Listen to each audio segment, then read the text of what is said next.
यो चाहिँ door closer भयो।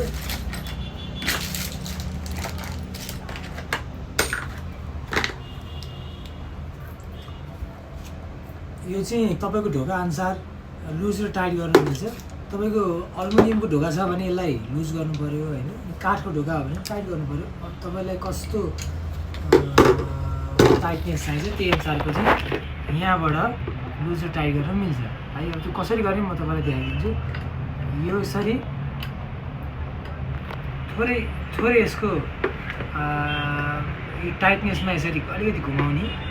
मैले यो पिन हुन्छ, यो पिन निकाल्ने है।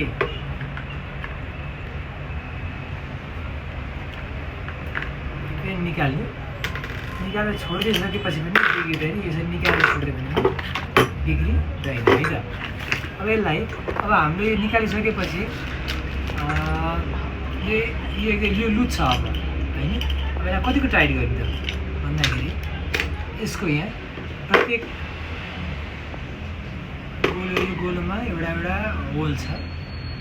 अब यही होलको अनुसार यहाँ एउटा यहीँ हाले भइहाल्यो।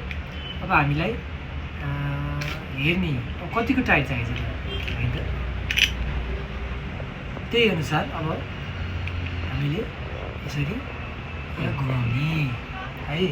अब यो घुमाएर यतिकै मात्रै टाइट चाहिने हो कि अझै टाइट चाहिने पो हो कि होइन, त्यही अनुसार चाहिँ गर्ने।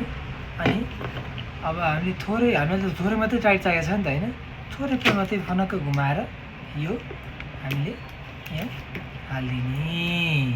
अब यो छोडिदिने। अब हाम्रो यो अलिकति लुज भयो है, थोरै लुज।